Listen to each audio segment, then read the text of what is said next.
आणि काल नागपूरमध्ये जे काही घडलं त्यानंतर एबीपी माझाचं देखील महाराष्ट्रातल्या नागरिकांना एक आवाहन आहे।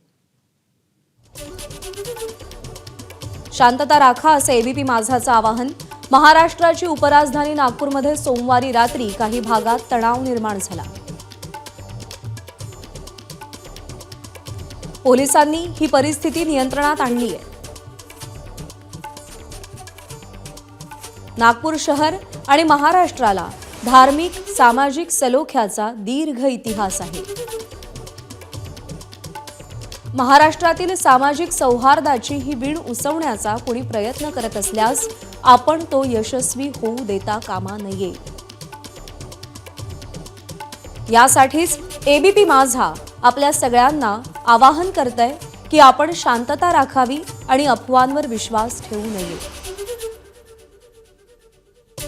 महाराष्ट्रातल्या एकोप्याची जाणीव ठेवून एक जबाबदार नागरिक म्हणून आपण वर्तन करूया।